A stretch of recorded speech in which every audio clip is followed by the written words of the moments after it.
Here we are for another round of the 70s versus the 90s, and it's a buddy cop mayhem when I put Richard Rush's Freebie and the Bean against Andrei Konchalovsky's Tango and Cash.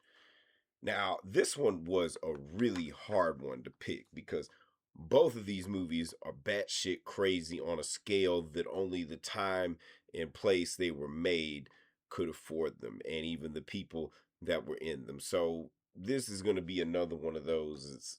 It's a draw, but this is a competition. 70s versus 90s. Somebody has to win the round because I'm on this very long self-indulgent journey to figure out which decade was better for movies, the 70s or the 90s. So academically, I got to pick a winner, even though it pains me. And a lot of these that you're going to see more of are going to be wild cards where it's like, fuck, they're both good, So let's just dive right on in to the nitty and the picky. First up, we have Richard Rush's Freebie and the Bean, which James Caan is Freebie and Alan Arkin is Bean. And they're both cops, they're partners. And the opening scene of this film is, pretty weird, because we see these two cops digging through trash to try to get this guy. And then through the whole movie, this dude they're trying to get, they have to basically shadow him because people are trying to kill him. And the film is just a fucking shit show that is just pure comedic excellence because the the chemistry between Alan Arkin and James Caan is just impeccable. Like they've got a chemistry that is definitely weird. Now, the one thing about it, the music is certainly wacky, and the film does kind of have a wacky vibe, but dude, it's a fucking stunt like every fucking 5 minutes almost. They fucking drive a car through a house or more than actually an apartment on a fucking third floor and shit. And you got fucking James Caan popping wheelies through the park and stuff. And the film itself is just batshit crazy. And the thing about it is that is seemingly a plot, you know, but you've got like fucking Alex Rocco as the DA that he's a fucking asshole. His ass chewing that he gives to Freebie and the Bean is great. Alex Rocco was, he was always good at playing assholes in movies, and and all the other fucking side characters and shit. Cause like even their normal life is not even fucking normal because Bean thinks his wife is cheating on him and stuff, and so they go through all that bullshit. Oh, Willis happened to like chase down people they think are trying to kill this fucking numbers runner, Myers something. I forget what the fuck his name was in that, but pretty stale individual. But who would have thought like their biggest adversary was a fucking cross-dressing dude, and which is a weird trope that these 70s cop movies had where we're like these fucking masculine cops end up getting their ass whooped by a fruitcake. The other one that immediately comes to mind is Busting, where Elliot Gould and fucking Robert Blake get their ass whooped by a bar full of gay dudes. And but that ending is fucking crazy, because these motherfuckers are so busy arguing with each other that they miss when something goes down because this dude dressed up like a chick ends up taking the dude they've been watching hostage and tries to like fucking rob him of his money and shit. And then fucking that chase all through the fucking Super Bowl that's going on and stuff is just Bean gets shot and you think he dies, and it turns out he doesn't. But that fucking James Caan ain't fucking around. He's fucking gonna get his dude. At the end of the fucking flick, he end up killing the motherfucker in a hell of a bathroom showdown.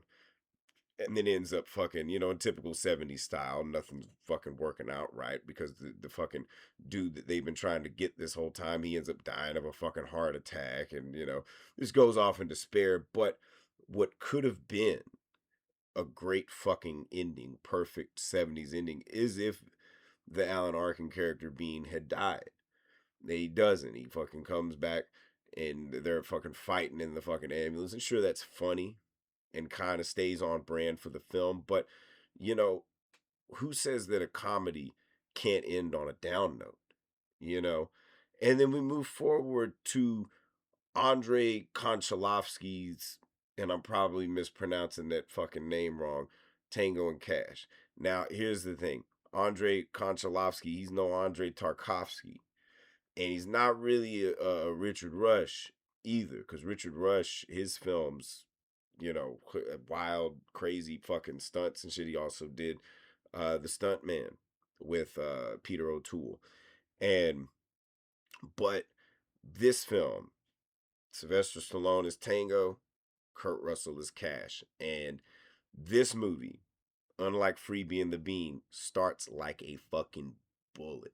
Like we see, there's a great fucking opening. It sets up both fucking characters because you've got fucking Stallone's character Tango taking down a fucking drug shipment and shit. And his whole Rambo is a pussy, very meta, funny, badass, sleek, cool. And then we see the, Jack Palance playing the fucking villain, a way more menacing villain than what we get in Freebie and the Bean. Really the more villains we get in Freebie and the Bean is more of internal ones, or the man, so to speak, the motherfuckers that set the rules and do shit behind the scenes. Palance does it too, but he's really good at hamming the shit up. It's like, if it's not Cash, it's Tango. If it's not Tango, it's Cash. So he sets up this whole thing to try to get these motherfuckers set up, because then we also see some dude try to take out Cash, and then that whole fucking, Kurt Russell doesn't fare too well in parking garages and shit, and they end up fucking getting set up for murder, killing an FBI undercover FBI dude. And so now they end up in fucking, real shit ass prison and fucking general population, two cops in general population, and not fucking good. They go from being hero cops to being disgraced and shit, but then they got to break out. The biggest obstacle though is them getting along with each other, because they fucking hate each other. And of course you got Stallone doing his thing, you got Kurt Russell doing his thing, and it's fucking brilliant. Because the movie's funny as fuck. Those two together, their whole banter going back and forth and shit, it's fucking brilliant. And the music is fucking great, far more better than fucking the music in Freebie and the Bean, mainly because Harold Faltermeyer did the music for it. Of course, if you're not familiar with Harold Faltermeyer, he did the great score for Beverly Hills Cop, and Tango and Cash is no fucking exception here. It's fucking badass. And of course, you got the fine ass Terry Hatcher playing Stallone's sister in the film. And of course, you got Jeffrey Lewis is one of the captains. Eddie Bunker's even in this too. When they break out of prison and shit, he end up getting some fucking tech upgrades from Michael J. Pollard, of all fucking people and shit. And they end up taking down fucking Jack Palance's fucking cartel thing with a fucking RV from hell, And of course, you also got Brian James, one of the great character actors, playing a weird fucking British hitman, There's a lot of shit that if you look at this movie probably doesn't make sense, but who gives a fuck, because it's fucking hilarious as shit. And it's a movie that knows what it is. You don't necessarily know that Freebie and the Bean knows what the fuck it wants to be, because the thing about it is, this is where it comes down to the nut cutting. Both of these movies are batshit crazy, off the wall action, nonstop. Now, here's where it comes down to it. One, Tango and Cash has the better opening, also has the better music, better dialogue, way more funny.